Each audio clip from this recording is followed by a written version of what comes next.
Fala pessoal, tudo bem com vocês? Chega mais, eu sou o Chico Garcia, inscreva-se no canal e vamos junto. Agora, o momento do time, ele é impressionante. Ele é impressionante.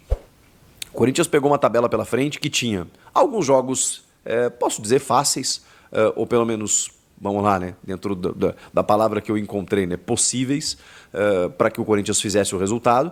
E tinha um ali no meio que era muito difícil, que tratava-se do Palmeiras, arquirrival, que o Corinthians não ganhava há 3 anos e disputando o título.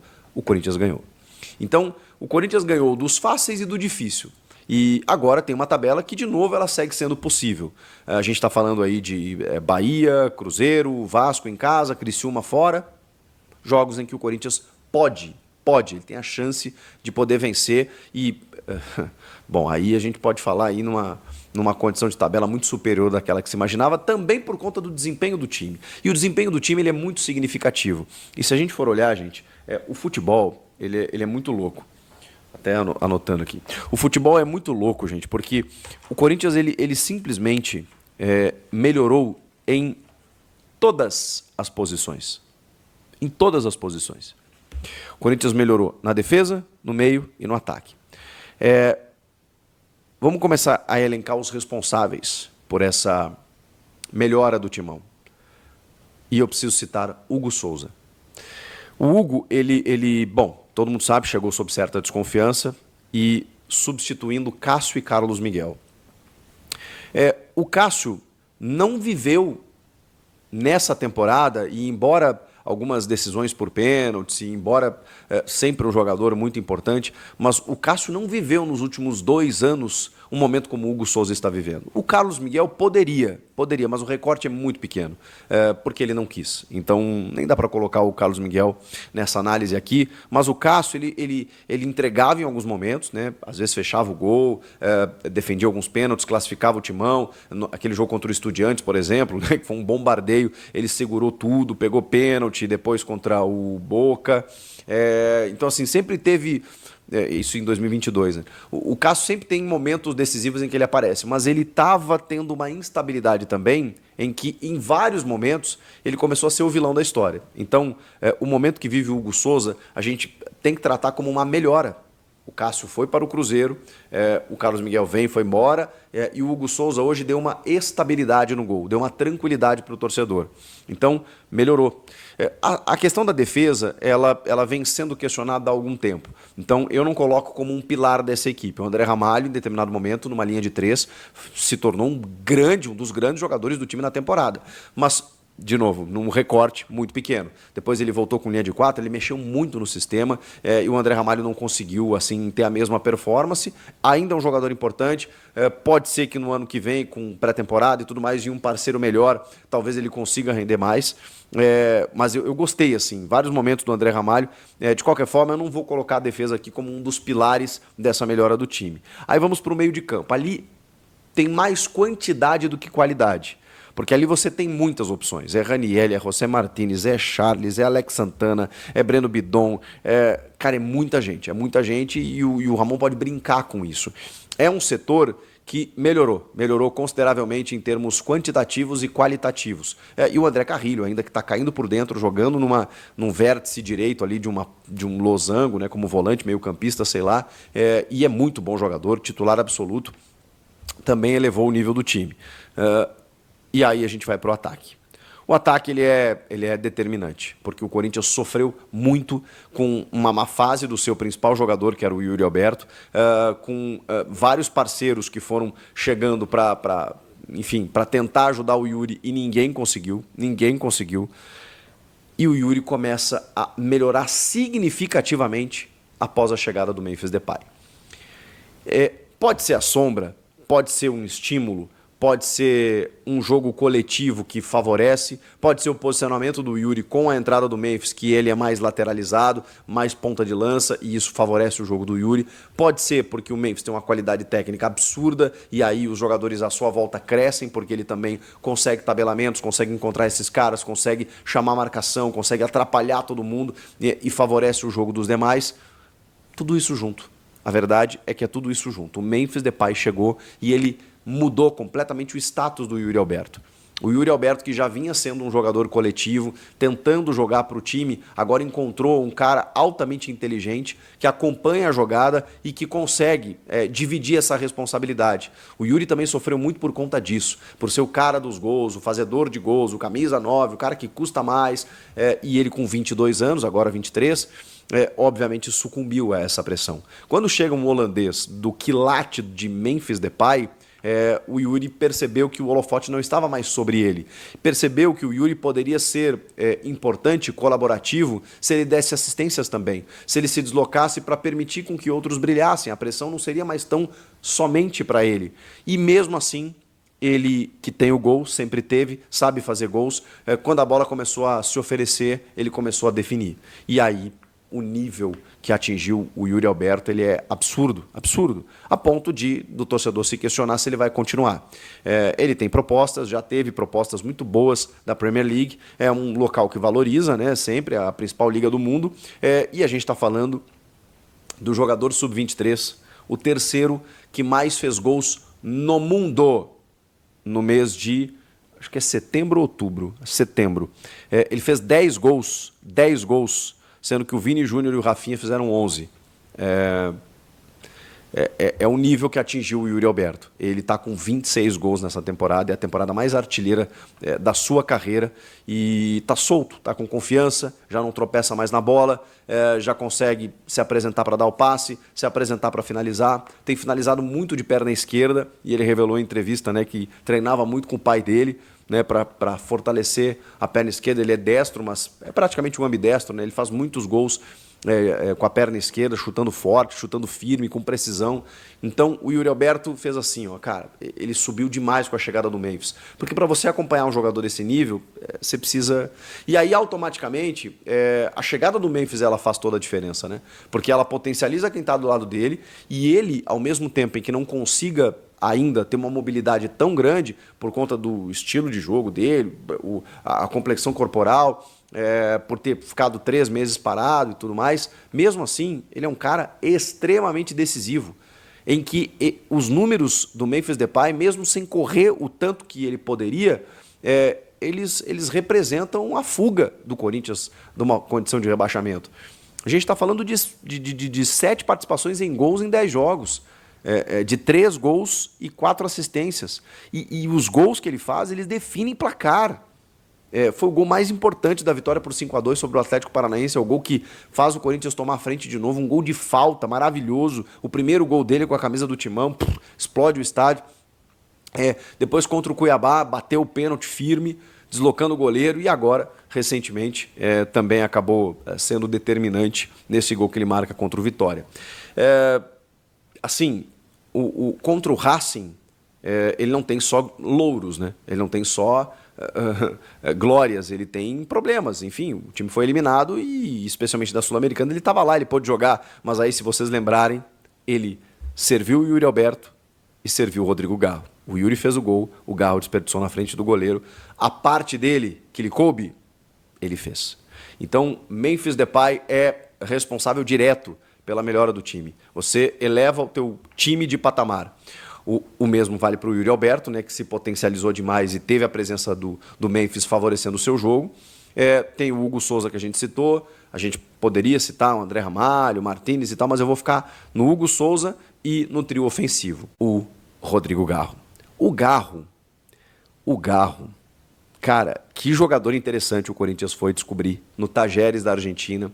Esse não chegou nessa janela, chegou no começo do ano, teve uma questão burocrática, ficou um tempo esperando, né, para entrar em campo. E, cara, a gente falava, inclusive, quando o Yuri estava numa fase ruim, que ele desperdiçava algumas oportunidades, e existiam memes rodando na internet do tipo assim, se o Yuri aproveitasse todas as chances que o Garro oferece, ele seria líder de assistências do Brasil. Poxa vida, né? Porque o Garro começou a entender e mapear o jogo dos seus atacantes e, cara, tá muito fácil para ele. Ele tá distribuindo esse jogo e deixando os caras na cara do gol. E já tem 13 assistências na temporada. É muita coisa. Obviamente, né? Perdeu o gol lá contra o Racing, perdeu um gol também contra o Vitória, que a bola veio no pé dele, ele acabou isolando. Mas é um jogador que poxa, os times sentem falta desse meia dinâmico, né, argentino que corre, que carimba a bola no pé, que finaliza, que cobra escanteio, que está sempre correndo, que está sempre ligado no jogo. Esse é o Rodrigo Garro. O Garro já estava aqui, mas o jogo dele cresceu demais com a chegada do Memphis. Então esses para mim, tem o Carrilho, tem o Ramon Dias. Acho que nesse momento da temporada está acertando, mas ele já errou demais. E é por isso que eu acho que tem que olhar para frente para um novo treinador. E a diretoria, montou um elenco. Por mais críticas que a gente possa ter a essa diretoria, o Fabinho Soldado montou um elenco para o Ramon Dias. E eu ainda acho que o time não está jogando tanto quanto poderia, mas os resultados estão aí. A diretoria montou um elenco. E embora eu ache que o Ramon não esteja tirando tudo o que pode desse elenco, os resultados estão aí. O Corinthians está conseguindo evoluir também por conta do trabalho do seu treinador e da diretoria especialmente. 2025, a gente já falou sobre isso, é outro assunto, não é o vídeo aqui, mas os jogadores que acrescentaram qualidade, o Matheus Bidu conquistou a titularidade em campo, né, na vaga do Hugo, acho que não é o suficiente, mas ok, acho que merece, tem todos os méritos, né, por ter conquistado isso. Na lateral direita o Mateuzinho da mesma forma, porque acho que o Fagner não performa mais. Agora, os responsáveis mesmo por terem mudado a história do Corinthians em 2024 são Hugo Souza, Rodrigo Garro, Yuri Alberto e Memphis Depay. Lucas Leal: se for para trazer Tite, Renato ou Carille, deixa o Ramon, também acho. Ou traz um técnico muito bom, chega de olhar para o passado. Cara, o nome do Renato Gaúcho ganha força no Corinthians, porque o Augusto Melo gosta do Renato. Houve um contato e eu sou contra, entendeu? O Renato Gaúcho negociou com o Corinthians, fez a minuta de contrato, ele teria porcentagem até em jogadores da base que iam ser vendidos porque a situação era difícil, foi o que a diretoria e o marketing montou na época para contratá-lo. O advogado dele foi ao Parque São Jorge, no dia de assinar o contrato, ele não compareceu, porque um dia antes, à noite, o Flamengo perdeu uma partida que não se esperava com o Rogério Ceni, e ele deixou o contrato pronto. Tudo que a filha dele fez, eu preciso ser honesto com ela. Ela fez de coração. Realmente, eu vou contar um segredo. Ela não ia brincar. Ela sabe que a idolatria, a paixão no futebol é coisa séria, que não se brinca com isso. Ela estava falando a verdade, mas ela foi traída até pelo próprio pai ali, como todo mundo. Eu acho que a gente tem que ter um pouco de amor próprio. E eu vejo o torcedor aceitando o Renato Gaúcho e não aceitando o Tite. Nós estamos falando de dois ingratos. Só que um ingrato ganhou tudo pelo Corinthians. O outro não tem história nenhuma no clube. Nunca nem trabalhou em São Paulo. Por que o torcedor corintiano aceita o Renato Gaúcho e não aceita o Tite? E eu não estou aqui pedindo para aceitar o Tite. Eu só estou pedindo para o torcedor corintiano não aceitar de maneira nenhuma o Renato Gaúcho. Vocês sabem a verdade. Vocês sabem a verdade. Por que nós vamos aceitar um cara que não faz um bom trabalho há muito tempo? Por quê? Não faz sentido. Porque ele é boleiro, porque ele deu uma atençãozinha pro presidente, que ficou todo feliz, porque acha que... Não, pelo amor de Deus, velho. Espero que o Fabinho Soldado, então, salve o Corinthians, velho.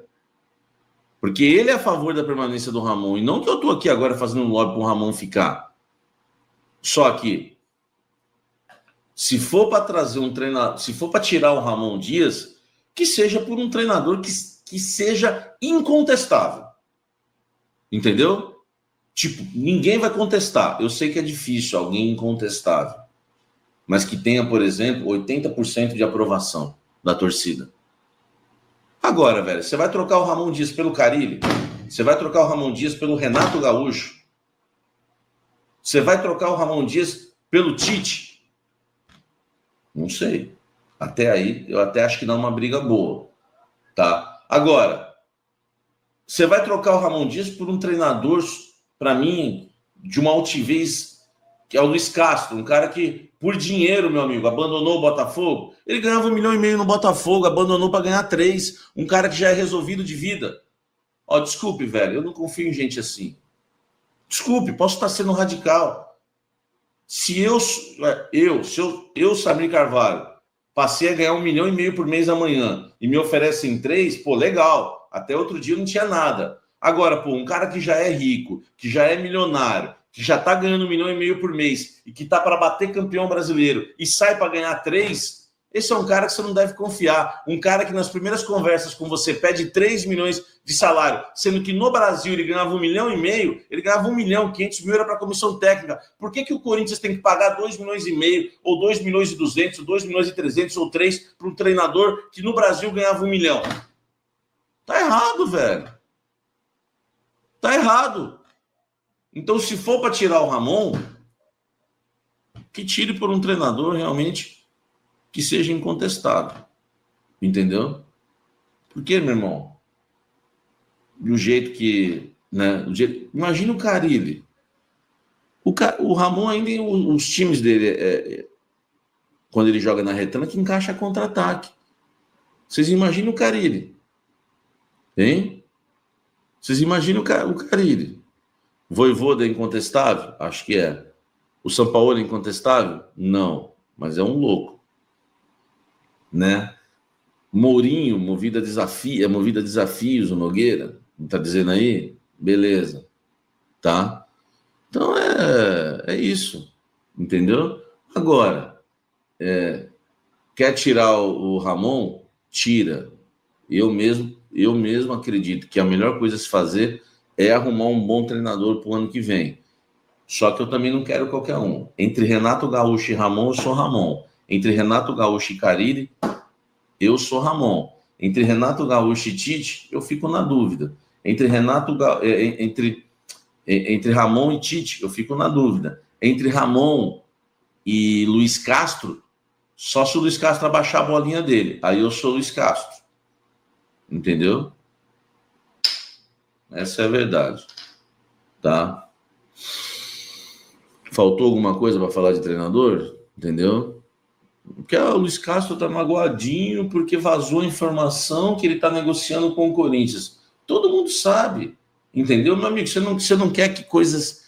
Se você acha que é errado as pessoas descobrirem que você está negociando com o Corinthians, errado é você negociar então, filho. É igual essas hipocrisias aí. Eu não vou comemorar um gol contra o meu... Imagina um Mosquito hoje não comemorando um gol contra o Corinthians. Ia ser a maior hipocrisia da história. Imagina, nada de comemorar. Vai te catar, meu irmão. Aqui, ó. Mosquito. O cara mete o clube na justiça, sai pelas portas do fundo, e aí o cara vai lá no... Nem sei se isso ia acontecer, mas o ser humano é tão hipócrita que poderia ter acontecido.